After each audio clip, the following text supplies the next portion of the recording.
As you read the book, a lot of it, like you might catch yourself thinking like, this is obvious. This seems simple. But you have to keep in mind, like, this was written almost 2,000 years ago. You know, barbarians are roaming around causing mayhem, and this is the top dog of the greatest empire of all time, and he's taking his time to write these personal thoughts. And um, so it's just, the fact that we get to read that is fascinating in itself. But it basically starts out with him saying things like, I learned this from my father and this and that from my mom. Things like generosity and to keep a mild temper and to avoid the habits of the rich. A lot of good things that we've heard many times at this point. So he's basically just saying shout out to all these people for teaching me these different things, and that kind of goes on for the first book. So there's his diary was just kind of a big conglomerate of thoughts and things, and then when they put together the meditations, the book that we see today, it's structured in 12 books, and then within those books are chapters. So like the first book is just him saying, shout out to my mom for telling me this, and so and so for teaching me this and that. And then like the next couple books, like it kind of evolves into just his own thoughts, and like some snippets, or chapters, I should say. I think chapters is the right way to put it. Some of them are just like 2 sentences. Some of them are like 3 paragraphs. So it's just real all over the place, just like any other diary would be. And that's like direct translation to his works? Or? So yeah, I bounced between 2 versions. This guy's nose. I know, dude, that nose is so messed up. Well, you notice too, if you look at his mouth, like you can't notice it at first, but he's got like a double mouth. Or like the teeth, like it's still got skin on it. It's like a cleft lip almost. Like it couldn't he has a lip on the side of one. his mouth. Man, his so face one thing is almost that, like ripped though. Look, it's got like muscles. Yeah. Dude is jacked. Dude, that guy's neck. His muscles have muscles. His hair is almost muscular in a way. I know, dude. jeez. I mean, his whole body's. I guess that's what you want in a leader. He's gotta be like a superhuman because he's breathing as twice as much oxygen, dude. He's got 2 mouths and 2 noses. Yep. And then he holds a sword like this, like a little. He's like holding it with 2 fingers. I never know. Dainty little. I never noticed that before. Oh, these pictures, dude. So, some things that I pulled out of the book. There's a lot of good stuff that I could have shared, but I'm just gonna say, anyone can go out there and read it. You can pull some things out of it that I think are good for life. But I did read 2 different translations, or versions of the book. The one on my Kindle, which I don't remember which version it was, but it was more difficult to read. It had a lot more of the thys and thous and arts. Gotcha. That one was, probably closer to the actual things that he wrote, but more difficult for me to read. The physical copy that I have, which is the Penguin Classics version, a lot easier to read. And so that's pretty much what I'm going to share here is the Penguin Classics version. Easier English. So one thing he learned was not to breed, or one thing he shares with himself, right? Remember, he is just talking to himself. So he learned not to breed quails for fighting. Thought that was interesting. Do I not? don't know. He didn't really expand it. I see what to say. Like, similar to cockfighting, or... Yeah. It's quail. Smaller little birds. They're fighting quail. I guess that must have been a thing. Yeah, I don't know why at first I thought, like... I envisioned, like, a legion of Romans like this, and there's just quails coming down, like... And he's like, can't train him for battle. Just an army of quail, dude. I mean, you would just pawn. That would be nothing. That'd be hilarious, though. It's like Pokemon. Pal World just throwing, catching. So he learned to take reasonable care of his body's health, not as one who was greatly attached to life, nor out of regard to personal appearance, nor yet in a careless way, but so that through his own attention he very seldom stood in need of the physician's art of medicine or external applications.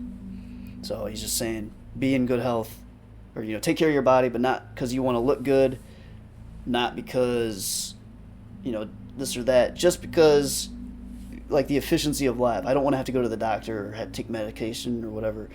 So like everything that he says is like it's the Stoic view. He doesn't care what people think about him. He doesn't care about like his appearance, or if you gave him social media nowadays. If you gave him social media nowadays, he's not going to be posting shit. He's all about the core necessities and core values of life. Like he's deep. He's going. I relate to that, honestly. I feel like I'm kind of that way. I don't really use social. I could give shit. Good stuff. So he showed prudence and economy in the exhibition of the public spectacles and the construction of public buildings, his donations to the people, and in such things. For he was a man who looked to what ought to be done, not to the reputation which is got by a man's acts. So, kind of just like what we just said. Like he made decisions on things that he thought needed to be done, not because he wanted to look good, which I think politicians could, learn a couple lessons from him nowadays. I feel like half the shit they do is just to make themselves look good. Look good to their party, or try to conform to a certain mindset. Yeah, they're donors. They're. They just want the vote just so that they can do it. It's like they're not doing shit because they believe what's right. They're doing it because they want to get the things that they want. Like it's just their mindset's all screwed up. Is. So, and keep in mind, like he's not just writing these things because he wants people to think, "Oh, I was the man. I was the Stoic guy." No, he had no plans of publishing any of this. This is him talking to himself, telling deep thought. What is right? What is good? Okay, I need to do that. I'm going to write it down.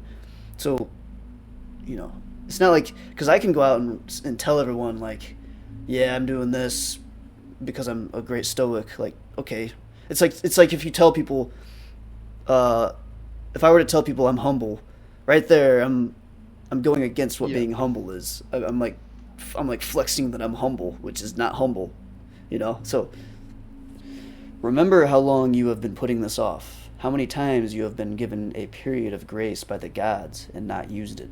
It is high time now for you to understand the universe of which you are a part, and the governor of that universe of whom you constitute an emanation. I don't know how to say that word. And there is a limit circumscribed to your time. If you do not use it to clear away your clouds, it will be gone, and you will be gone, and the opportunity will not return. So he's feeling an urgency of life, got to get this done. He's telling himself, quit wasting time, quit putting this off, whatever it is. Here's another one. This one, let's see. Oh, dude, I like this one. So, okay. We should also attend to things like these, observing that even the incidental effects of the processes of nature have their own charm and attraction. Take the baking of bread. The loaf splits open here and there, and those very cracks, in one way a failure of the baker's profession, somehow catch the eye and give particular stimulus to our appetite.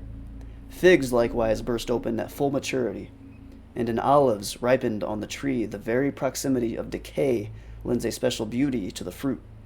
Similarly, the ears of corn nodding down to the ground, the lion's puckered brow, the foam gushing from the boar's mouth. Looked at in isolation, these things are far from lovely, but their consequence on the process of nature enhances them and gives them attraction. So any man with a feeling and deeper insight for the workings of the whole will find some pleasure in the almost every aspect of their disposition, including the incidental consequences.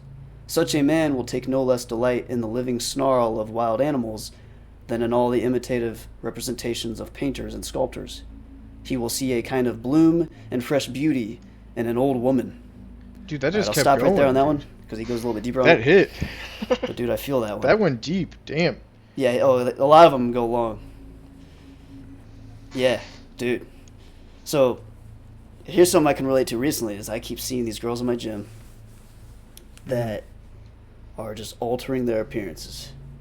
These injections, things are like they're altering things, the fake this and that, and it hurts me. A woman aging gracefully to me is a beautiful thing, and I think unfortunately our society has stirred up so many issues with, self-confidence and mental illness, and sometimes it leads to someone just messing with their natural beauty, and they might not think that they have that natural beauty. I'm not trying to be a hater or put anyone down, but I think it's important for people to recognize that sometimes the flaws are what makes someone or something beautiful, and that's kind of what he's touching on here. Is like the imperfections is what makes something beautiful, and that is just across life. Yeah, people try to get rid of the animals. Imperfections. It's like, whoa. He says the baker's bread, or the bread splitting, is in one way a failure of the baker perfecting this bread, but that's also what gives it its beauty. It looks appetizing. Dude, I got a couple long crazy. ones.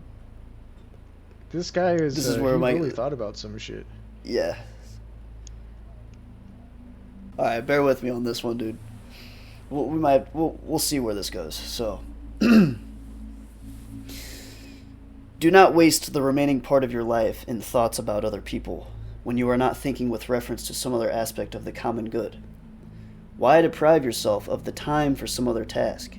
I mean, thinking about what so-and-so is doing and why, what he is saying or contemplating or plotting, and all that line of thought makes you stray from the close watch on your own directing mind. No, in the sequence of your thoughts you must avoid all that is casual or aimless, and most particularly anything prying or malicious. Train yourself to think only those thoughts, such that in answer to the sudden question, "What is in your mind now?" you could say with immediate frankness whatever it is, this or that. And so your answer can give direct evidence that all your thoughts are straightforward and kindly, the thoughts of a social being who has no regard for the fancies of pleasure or wider indulgence, for rivalry, malice, suspicion, or anything else that one would blush to admit was in one's mind. A man such as this, if he postpones no longer his ready place among the best, is in some way a priest and minister of the gods. He responds to the divinity seated within him, and this renders the man unsullied by pleasures, unscathed by any pain, untouched by any wrong, unconscious of any wickedness, a wrestler for the greatest prize of all, to avoid being thrown by any passion, dyed to the core with justice, embracing with his whole heart all the experience allotted to him, rarely and only when there is great need for the common good, wondering what others may not be wondering what others may be saying or doing or thinking. He has only his own work to bring to fulfillment, and only his own fated allocation from the whole to claim his conscious attention. As for his work, he makes it excellent. As for his lot, he is convinced it is good, and each person's appointed lot is both his fellow. I want to buy this passenger book and though. his driver. You got me hooked. Okay, that was too long. It sounds like some deep philosophy shit that I'm just gonna sit there and be like, oh yeah, hell yeah. Yeah. It's good though. It's like I hear. That's kind of like what I was saying earlier. It's like a lot of the stuff you read, you're like, yeah, it makes sense, but sometimes the way he says it is like, or the way he writes it is. I feel like it puts it in a different perspective or in a different form, I guess.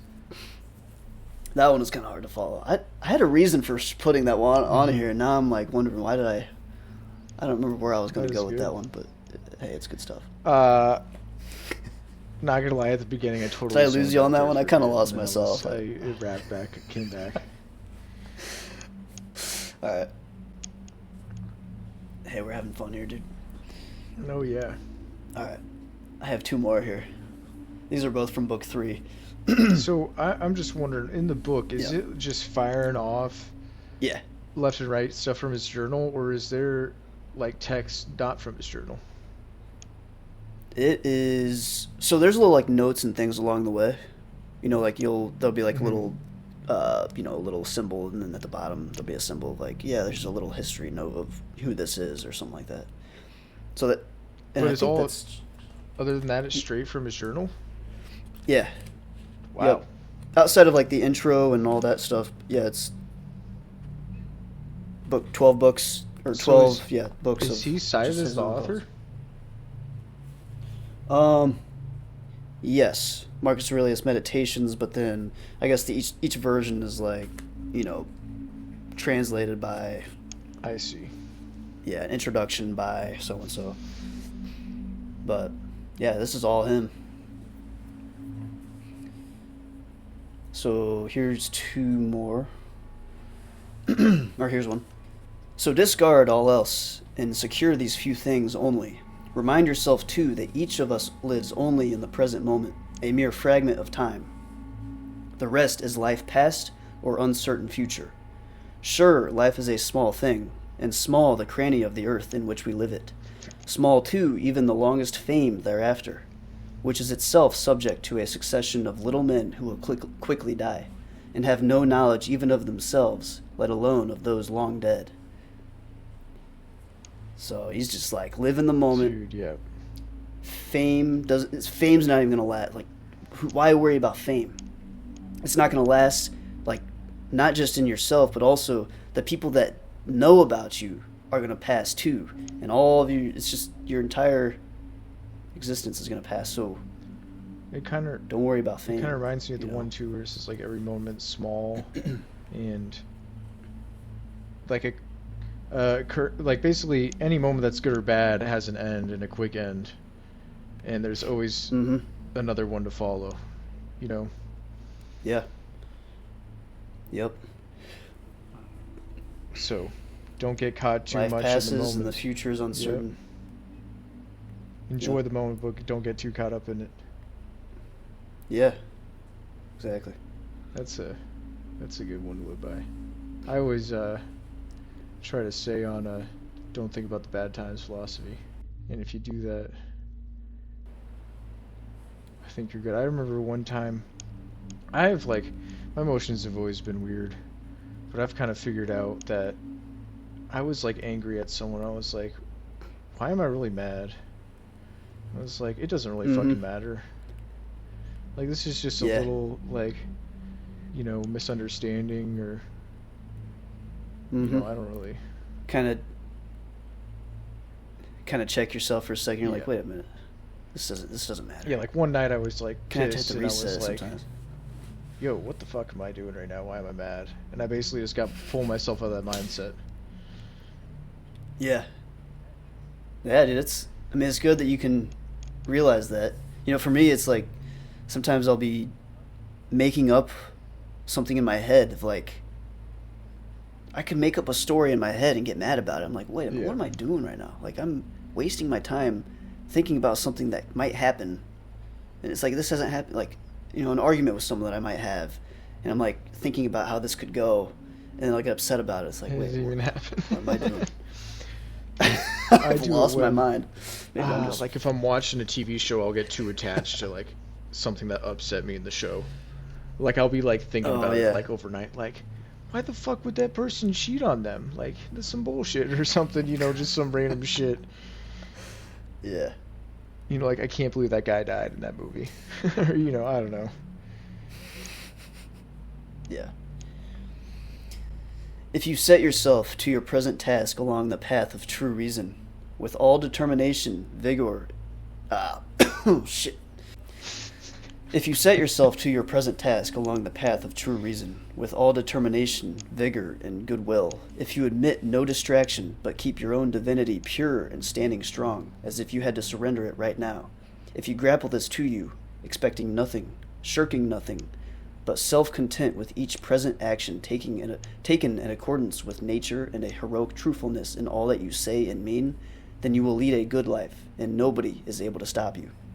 Damn. That's just, dude. Yeah. This is a heroic truthfulness in all that you say and mean, then you will lead a good life. This guy had some good morals. And nobody will be able to stop you. I like it. Yeah. Dude, he had some bars. So he mentions fame a lot and how it's just not important to him. everyone will die. But what's interesting about that is he's talking about that. He's like, your life, you'll pass, the people that know you will pass, and generations will pass, and then you'll be gone in history. But what's interesting is we're hearing that from the guy, or, we're reading that from the guy 2,000 years later. So his name has lived on. So it's like, yeah, he never thought that we would ever be reading this. Yeah, that mentality is what made it so that he is living in history, living through history. It's kind of opposite of what you would think.